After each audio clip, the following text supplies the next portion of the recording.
कानी बहू। किशोरी लाल जी के बेटे राघव की शादी की बात जगह जगह चल रही थी, लेकिन किशोरी लाल जी को कोई लड़की पसंद ही नहीं आती थी। और उसकी एक ही वजह थी, किशोरी लाल जी का लालची होना। उनको लड़की वालों से मोटा दहेज चाहिए था और इसी चक्कर में एक दिन वो एक बहुत पैसे वाले के घर अपने बेटे का रिश्ता लेकर पहुंचे। उस आदमी का नाम था ओम प्रकाश। देखिए किशोरी लाल जी, मेरी एक ही बेटी है और मेरी सारी संपत्ति जायदाद सब कुछ मेरी बेटी नैना का ही है। पापा, नाम से लगता है बहुत खूबसूरत होगी। कितना अच्छा नाम है ना, नैना। हाँ, वैसे बात तो सही है आपकी। अब इतना पैसा है, जमीन जायदाद है, इकलौती बेटी, आप भी क्या करेंगे? सब कुछ उसे ही देंगे ना।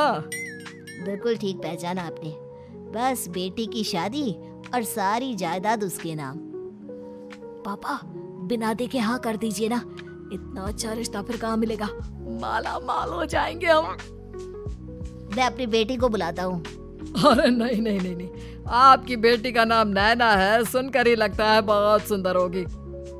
रहने दीजिए अंकल, मैं तो आपकी बेटी के नाम से ही इतना खुश हो गया हूँ कि उसे बिना देखे शादी करने को तैयार हूँ। अब तो मैं उसका चेहरा सीधे शादी के बाद ही देखूंगा। और इस तरह राघव नैना का चेहरा नहीं देखता और उससे शादी कर लेता है। शादी के बाद अपनी सुहाग रात पर जब राघव नैना का घूंघट उठाकर देखता है तो नैना की आंखें बंद थी। कितनी खूबसूरत हो तुम नैना, जरा अपनी आंखें खोलकर मेरी तरफ देखो तो सही। नहीं, मुझे शर्म आती है। अरे, मैंने तुम्हें शादी से पहले भी नहीं देखा और अब अगर तुम आंखें खोलकर मुझे देखोगी भी नहीं तो मुझे अच्छा कैसे लगेगा? इससे पहले कि नैना अपनी आंखें खोलकर राघव की तरफ देखती, अचानक से लाइट चली गई और राघव नैना को पूरी तरह से देख भी नहीं पाया। अगली सुबह नैना राघव के लिए नाश्ता बनाकर लेकर आई। अरे ये क्या, आधा पराठा सेका हुआ है और आधा बिल्कुल कच्चा। ये तुमने क्या किया नैना? बहू, तुमने क्या आधा पराठा तवे से नीचे लटका कर रखा था जो आधा सेका है और आधा कच्चा?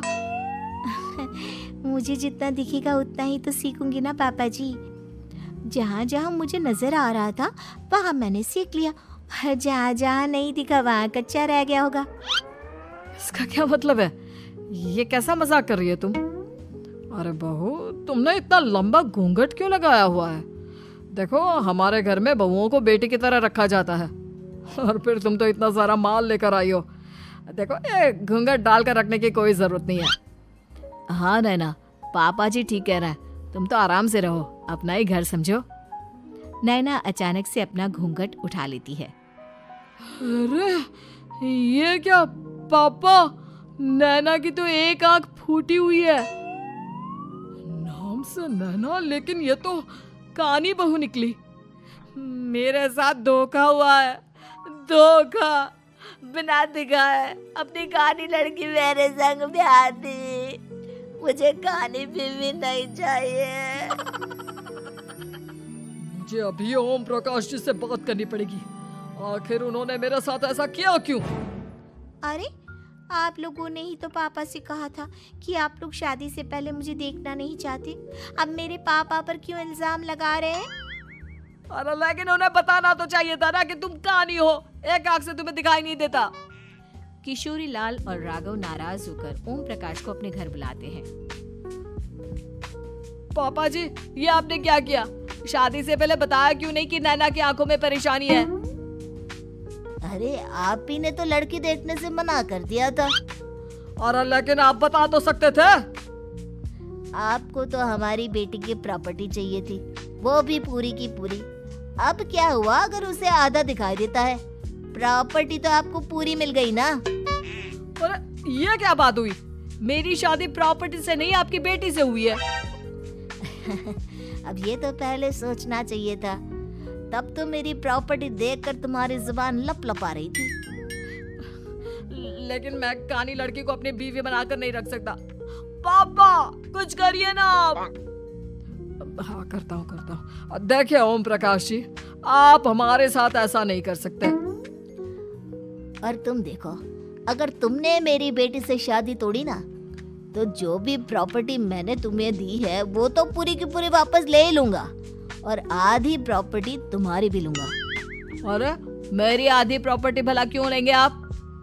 इसलिए क्योंकि मेरी बेटी को आधा नजर आता है और उसकी नजर अभी तक तुम्हारी आधी जायदाद पर ही पड़ी है। अब तुम उसे घर से निकालोगे तो कुछ तो लेकर जाएगी ना।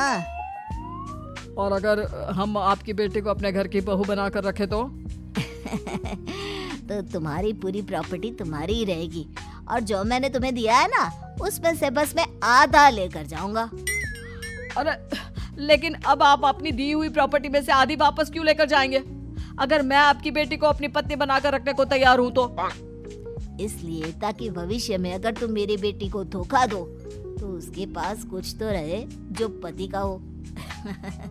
वैसे मेरे पास तो बहुत कुछ है, लेकिन अपने पति की कोई निशानी तो उसके पास होनी चाहिए ना।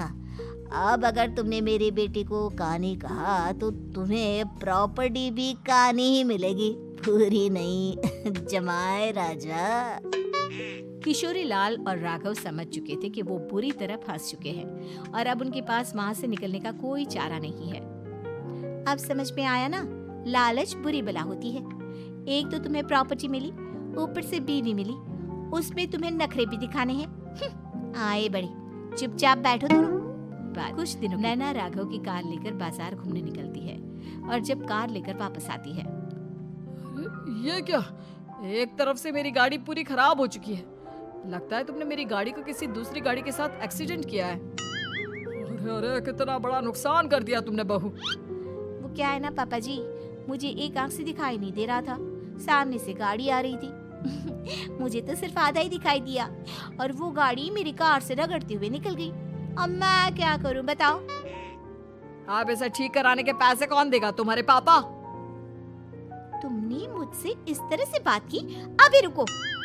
नैना राघव की शिकायत ओम प्रकाश को कर देती है।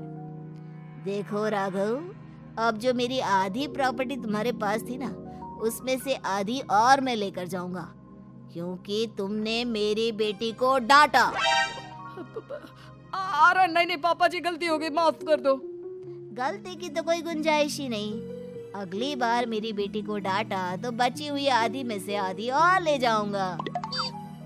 लालच के चक्कर में हम दोनों ने बहुत बड़ी गलती कर दी बेटा।